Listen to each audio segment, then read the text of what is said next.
So I hope आप सब ठीक होंगे। आपका स्वागत है हमारे चैनल पे। आज हम टॉपिक करेंगे प्रेसिडेंट। तो इससे पहले हमने पंचायत के टॉपिक्स कंप्लीट किए थे। आज हम करेंगे प्रेसिडेंट का टॉपिक, ठीक है, with hand written notes. Preparation के टाइम के खुद के नोट्स हैं हमारे, तो आप बेफिक्र होकर यकीन कर सकते हैं इनके ऊपर। एंड आप वही है कि पहले इस्तेमाल करें फिर विश्वास करें। शुरू करते हैं हम बिना किसी देरी के। प्रेसिडेंट एग्जीक्यूटिव होते हैं। प्रेसिडेंट कंसिस्ट ऑफ द, इसमें प्रेसिडेंट हैं, वाइस प्रेसिडेंट होते हैं, PM, council of minister and attorney general of India. तो ये एग्जीक्यूटिव होते हैं सारे के सारे।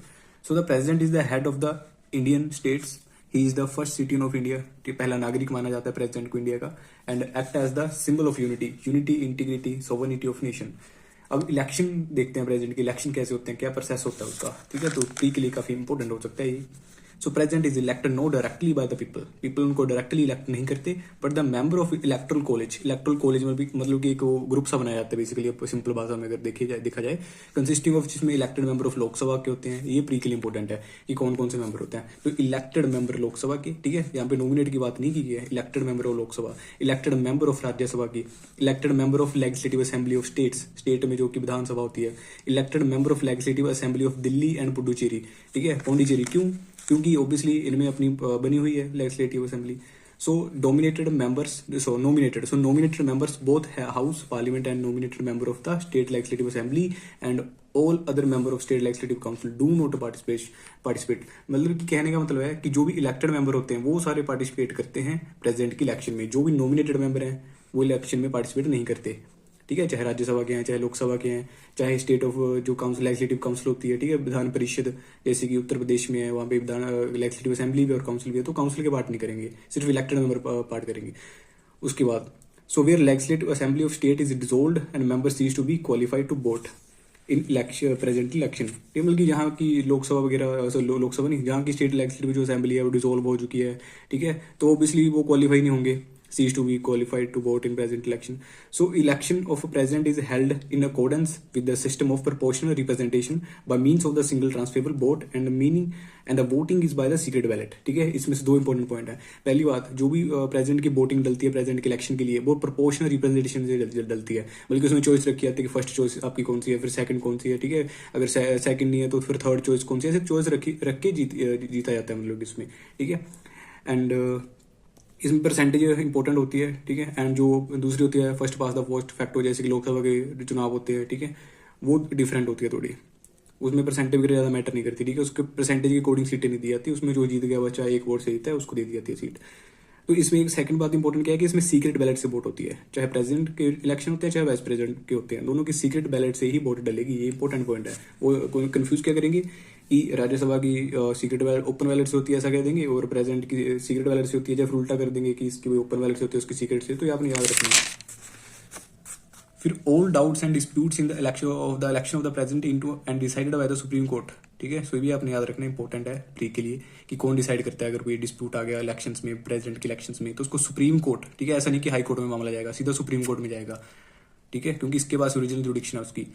And who is decision is final, and उसका डिसीजन भी फाइनल होगा क्योंकि इसके ऊपर अपेक्स कोर्ट तो है ही नहीं इंडिया में। The election of person as president can not be challenged on the ground that electoral college was incomplete, ठीक है। और ये चैलेंज ऐसे नहीं किया जा सकता कि इलेक्टोरल कॉलेज जो है वो इनकम्प्लीट था, ठीक है, ऐसा कुछ नहीं चलेगा वहाँ पे। एंड ये इसको आप छोड़ भी सकते हैं, इंपॉर्टेंट भी नहीं है इतना।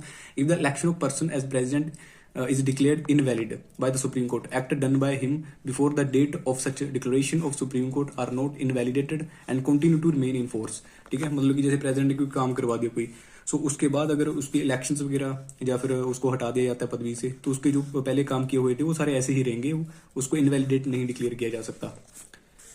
क्वालिफिकेशन और elections as a president. A person to be eligible, कौन एलिजिबल हो सकता है इलेक्शन के लिए, प्रेसिडेंट के इलेक्शन के लिए, should fulfil the following qualification. पहला, फर्स्ट डिमांड क्या है, एंड जो कॉन्स्टिट्यूशन में भी लिखी हुई है कि सिटीजन ऑफ इंडिया होना चाहिए। सेकंड डिमांड जो कॉन्स्टिट्यूशन की है वो 35 ईयर होनी चाहिए मिनिमम।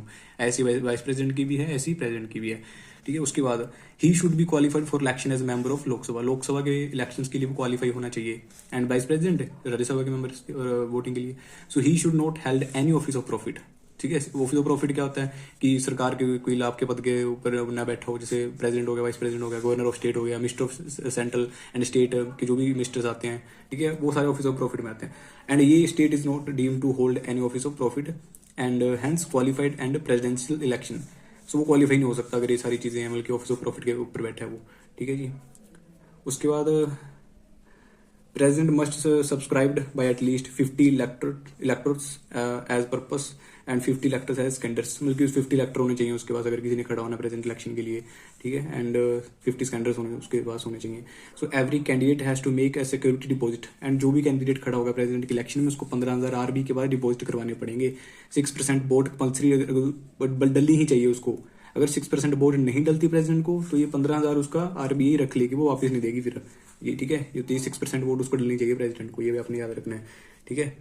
और आप मुझे ये भी बता सकते हैं कि जो गवर्नर का ऑफिस है, ठीक है, वो प्रेसिडेंट का ऑफिस है, वो हाउस ऑफ प्रॉफिट के अंदर आता है या नहीं आता।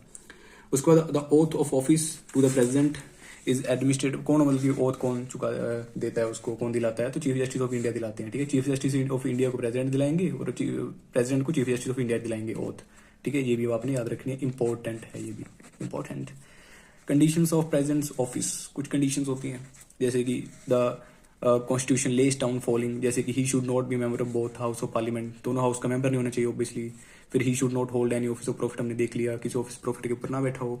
Is the entitle without payment of rent to the use of his office residence the Rashtrapati Bhavan, ठीक है, मतलब कि उसको कोई किराया वगैरह नहीं देना पड़ेगा राष्ट्रपति भवन का। And the president is the entitle to number of privilege and immunities, मतलब कि काफी कॉम्प्रहेंसिव वे में कर रहे हैं, सारा कुछ आपको पता चलेगा प्रेसिडेंट के बारे में, ठीक है। सो इतना जरूरी है भी नहीं, इतना हमने कर लिया अभी तक कि president is the entitle to number of the privilege मिलेंगे, उसको इम्यूनिटीज मिलेंगी ड्यूरिंग हिज टर्म ऑफिस, ठीक है। He is immune from any criminal, मतलब कि जो भी क्रिमिनल एक्टिविटी, ठीक है, अगर गलती से हो भी गई उससे तो उसके ऊपर कोई चार्ज वगैरह नहीं लगेगा। सिविल केस लग सकता है, क्रिमिनल केस के ऊपर कोई चार्ज नहीं लगता उसके ऊपर। So and he cannot be arrested proceeding and he cannot be arrested, ठीक है, उसको अरेस्ट नहीं किया जा सकता प्रेसिडेंट को, चाहे क्रिमिनल एक्टिविटी उससे गलती से हो गई। सो however after giving him 2 month notice, लेकिन हाँ 2 month का नोटिस देने के बाद उसके ऊपर सिविल केस चला सकते हैं 2 month के नोटिस देने के बाद। So we will proceeding can be instituted against president, ठीक है, आपने याद रखना है। क्रिमिनल प्रोसीडिंग तो चल ही नहीं सकती, सिविल चल सकती है 2 महीने का नोटिस देने के बाद।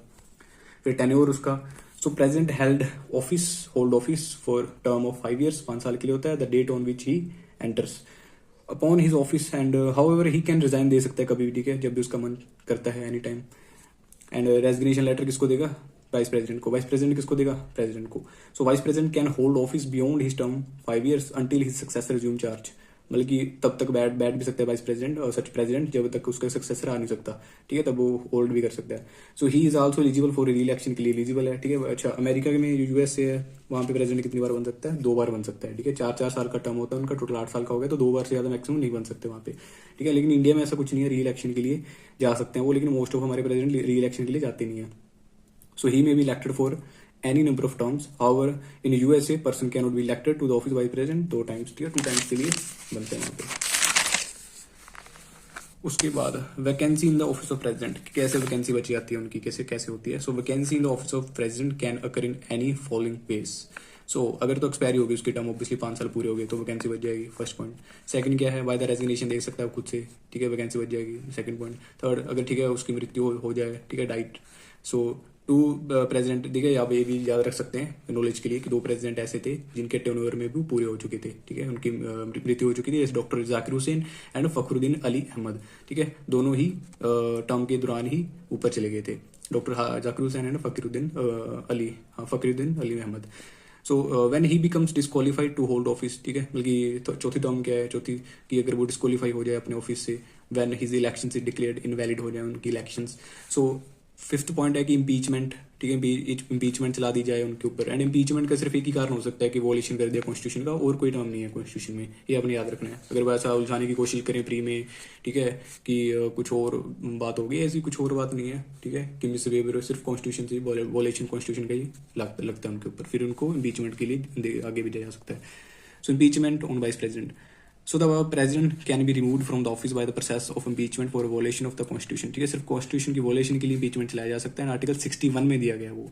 However the constitution does not define the meaning of वॉलेशन, ठीक है, लेकिन कॉन्स्टिट्यूशन मीनिंग नहीं बताता है हमें वॉलेशन का, कि कॉन्स्टिट्यूशन का वॉलेशन कैसे होता है, उसका मीनिंग नहीं दिया हुआ, डिफाइन नहीं किया हुआ, ठीक है। मोस्ट ऑफ चीजें जो ऐसे लिखी होती है ना प्री में कि जो डिफाइन किया हुआ कॉन्स्टिट्यूशन है, वो मोस्ट ऑफ चीजें डिफाइन की नहीं होती, तो अपनी याद रखना है ये। So the impeachment charge can be initiated by either, वो कोई भी हाउस चला सकता है पार्लियामेंट का, चाहे राज्यसभा चाहे लोकसभा है। These charge should be signed by the 1/4 member, ठीक है, 1/4 मेंबर वो साइन करेंगे, ठीक है, एंड 14 दिन का नोटिस देना पड़ेगा पहले उनको, should be given to the president after the impeachment resolution is passed by the majority of 2/3। फिर उसके बाद 2/3 मेजोरिटी से वो पास, देखिए सबसे पहले क्या आया, 1/4 मेंबर वो लेके आ गए साइन करवाने के लिए कि भाई हम लेके आना चाहते हैं प्रेसिडेंट के इम्पीचमेंट के लिए, 14 दिन का नोटिस देना पड़ेगा। फिर उसके बाद वही हाउस जो लेके आया था वो 2/3 मेजोरिटी से पास करेगा, ठीक है, एंड मेजोरिटी कैसी होगी, स्पेशल मेजोरिटी होगी 2/3 ऑफ द टोटल मेंबरशिप, जितने भी टोटल हैं, जैसे 245 है, 245 से 2/3 करना पड़ेगा, काफी मुश्किल बात है ये, ठीक है, सबसे बड़ी मेजोरिटी होती है ये। After this it send to the second house, फिर वो सेकंड हाउस में भेज दिया जाएगा। फिर से सुन लीजिए, इंपॉर्टेंट है ये, पहले 1/4 मेंबर लेके आएंगे, साइन करवा लेंगे, अगर साइन हो गए तो 14 दिन का नोटिस दे देंगे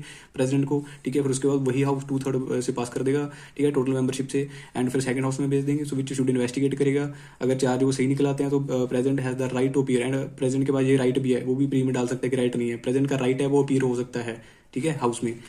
सो second house if the pass resolution by the majority, वो भी majority of the 2/3 member of the total membership से ही पास करेंगे, सेम है ये। So then the president stand remove, so president को रिमूव कर दिया जाएगा उसके बाद thus the impeachment is quasi judicial procedure होता है and in the parliament, so in the context of 2 things should be noted. So nominated member of the parliament can participate in the impeachment of president, ठीक है, election में participate नहीं कर रहे थे nominated member, याद रखना, इलेक्शन में पार्टिसिपेशन नहीं कर रहे थे, इसमें नॉमिनेटेड मेंबर पार्टिसिपेशन कर रहे हैं, ठीक है, लेकिन इसमें डिफरेंट क्या है, इसमें स्टेट लेजिस्लेटिव असेंबली के मेंबर जो इलेक्टेड थे वो पार्टिसिपेट नहीं कर रहे, तो ये डिफरेंस है इसमें। However they do not participate in election of president, so elected member of state legislative assembly जो पहले इलेक्शन में पार्टिसिपेशन कर रहे थे अब वो भी नहीं कर रहे, do not participate in the impeachment of president. अब सिर्फ इतना मतलब है कि लोकसभा के चाहे इलेक्टेड है चाहे नॉमिनेटेड है, राज्यसभा के चाहे इलेक्टेड है चाहे नॉमिनेटेड है, वो कर रहे हैं बस, बाकी कोई नहीं कर रहा। So however they participate in the election, ठीक है, इलेक्शन पार्टिसिपेट ऑब्वियसली वो कर सकते थे। So no president has so far been impeach, अभी तक कोई भी प्रेसिडेंट इम्पीच नहीं किया गया। सो उसके बाद है power of president, so diplomatic powers, so international treaties and agreement are concluded on behalf of president, so president के बिहाफ के ऊपर जो एग्रीमेंट्स होते हैं इंटरनेशनल, ठीक है, वो प्रेसिडेंट के बिहाफ के ऊपर किए जाते हैं।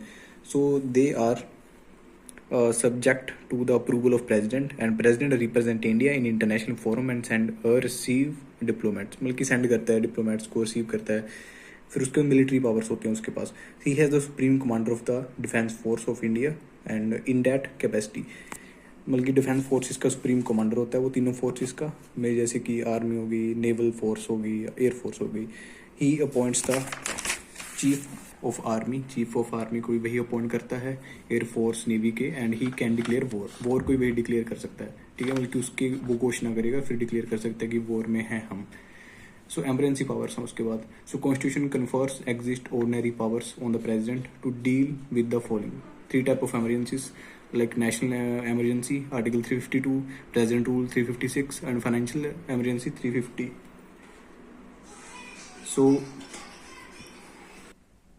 सो ये सारी पावर्स थी प्रेसिडेंट की, ठीक है, एंड ये आर्टिकल से जैसे नेशनल इमरजेंसी है वो प्रेसिडेंट ही डिक्लेयर करते हैं, प्रेसिडेंट रूल भी लगाते हैं, मतलब कि इसको स्टेट इमरजेंसी भी कहते हैं। फिर फाइनेंशियल इमरजेंसी 360 में वो भी प्रेसिडेंट ही डिक्लेयर करते हैं, ठीक है, वैसे फाइनेंशियल इमरजेंसी अभी तक लगी नहीं है इंडिया में एक बार भी। उसके बाद पार्डनिंग पावर होती है प्रेसिडेंट की, ठीक है, जैसे एक होता है पार्डन, फिर कम्यूटेशन, रिस्पाइट हो गया, रिप्राइव हो गया एंड रेमिशन हो गया। सो सारी देख लेते हैं हम एक एक करके, फिर उसके बाद हमारा प्रेसिडेंट का टॉपिक बिल्कुल कंप्लीट हो जाएगा। So pardon power, so president can fully release guilty and can put under trial, तो प्रेसिडेंट पार्डन पावर में बिल्कुल ही मतलब रिलीज कर सकते हैं कि तू जा, तुझे छोड़ दिया, ठीक है, जैसे वो कहते हैं ना कि जा काजल तू आजाद है तो बल्कि पार्डन कर सकते हैं प्रेसिडेंट, ठीक है, किसी को भी पूरी क्षमा कर सकते हो तो उसकी सजा भी खत्म हो जाएगी पार्डन में। फिर कम्यूटेशन क्या होता है, president can change nature of punishment but he could not change it's time duration, बल्कि इसमें नेचर ऑफ पनिशमेंट चेंज कर देंगे, ठीक है, जैसे लगा ले कि किसी को जेल में झाड़ू लगाने की सजा दी गई थी, अब उसको कह दिया कि तू किचन में काम करवाएगा जेल में, ठीक है, बल्कि उसकी पनिशमेंट की नेचर चेंज कर दिया पनिशमेंट का, लेकिन उसका टाइम उतना ही है, जैसे 2 साल झाड़ू लगाना था उसने तो किचन में भी 2 साल ही काम करेगा, लेकिन उसकी पनिशमेंट चेंज कर दी झाड़ू लगाने से किचन में, ठीक है, ये एग्जाम्पल दी, ठीक है, कि सच में मान के बैठ जाना। ये थी कम्यूटेशन की, क्यों टेंशन ले रहा है, ठीक है, तेरी सजा चेंज करवा देते हैं। रिस्पाइट क्या है, under this president can give a short term, जैसे कि 2-3 साल का हो गया, according to circumstance relief the guilty, example जैसे हेल्थ हो गया, प्रेगनेंसी होगी, ठीक है, रिस्पाइट में मतलब कि डिस्पाइट वो ऐसे माउस होके बैठा था, ठीक है, लाइक कोई औरत थी, ठीक है, उसकी प्रेगनेंसी की हालत आ गई तो प्रेसिडेंट क्या करेंगे, उनको शॉर्ट टर्म के लिए, ठीक है, कुछ रिलीफ दे देंगे, जैसे कि किसी की 5 साल की सजा थी, ठीक है, उसको रिलीफ दे दिया, 2-3 साल की सजा कर दी उसके सर्कमस्टांस के अकॉर्डिंग, ठीक है। सो ये था शॉर्ट टर्म रिलीफ के बारे में। उसके बाद ये हो गया हेल्थ प्रेगनेंसी के रिस्पाइट ऐसा कुछ आ सकता है। फिर रिमीशन हो गया, और रिमीशन में अब क्या होगा, जो सजा है पनिशमेंट वो तो झाड़ू लगाने की वो तो सेम ही है, लेकिन उसकी जो टाइम ड्यूरेशन थी वो कम कर दी। ठीक है, जैसे कि झाड़ू कितने साल लगाना था, 2 साल लगाना था। ठीक है, अभी वो झाड़ू लगा तो रहा है लेकिन 2 साल के कम करके झाड़ू 1 साल के लिए लगाना है अब। तो रिमीशन में क्या हो गया, उसका मिशन चेंज हो गया, मतलब कि 2 साल झाड़ू लगाना था, अभी 1 साल लगाना है, लेकिन लगाना झाड़ू ही है। मतलब किसी तरह का नेचर चेंज नहीं होगा इसमें। ठीक है, टाइम चेंज हो जाएगा। कम्यूटेशन में क्या था, उसमें जो पनिशमेंट थी वो चेंज हो जाती थी लेकिन टाइम चेंज नहीं होता था। तो कम्यूटेशन और रिमीशन डिफरेंस है दोनों में। ठीक है, और लास्ट है हमारा रिप्राइव। रिप्राइव में क्या है, president can put a temporary stay लगा सकता है। इसलिए किसी को फांसी होने वाली थी, ठीक है, हैंगिंग ऑफ गिलिटी, तो उसके ऊपर रोक लगा सकते हैं प्रेसिडेंट, उसको रिप्राइव कहते हैं। तो president can put a temporary stay लगा सकते हैं हैंगिंग के ऊपर। ठीक है, वो होता है रिप्राइव। तो ये थी हमारी पार्डनिंग पावर ऑफ प्रेसिडेंट। तो हमारा यहाँ पे आगे सारा प्रेसिडेंट का टॉपिक कवर हो चुका है कॉम्प्रिहेंसिव वे में। ठीक है जी, चलते हैं, शुक्रिया।